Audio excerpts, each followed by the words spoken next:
கர்த்தருக்கு மகிமை உண்டாவதாக. இன்றைய வேத வசனம் வெளிப்படுத்தின விசேஷம் 22ஆம் அதிகாரம் வசனம் 18 முதல் 21 வரை. இந்த புஸ்தகத்தில் உள்ள தீர்க்க தரிசன வசனங்களை கேட்கிற யாவருக்கும் நான் சாட்சியாக எச்சரிக்கிறதாவது, ஒருவன் இவைகளோட எதையாகிலும் கூட்டினால் இந்த புஸ்தகத்தில் எழுதியிருக்கிற வாதைகளை தேவன் அவன் மேல் கூட்டுவார்.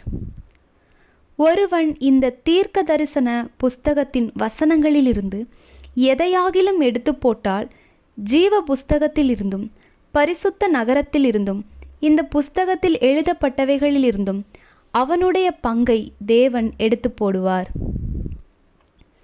இவைகளை சாட்சியாக அறிவிக்கிறவர் மெய்யாகவே நான் சீக்கிரமாய் வருகிறேன் என்கிறார். ஆமென். கர்த்தராகிய இயேசுவே வாரும். நம்முடைய கர்த்தராகிய இயேசு கிறிஸ்துவின் கிருபை உங்கள் அனைவரோடும் கூட இருப்பதாக. ஆமென்.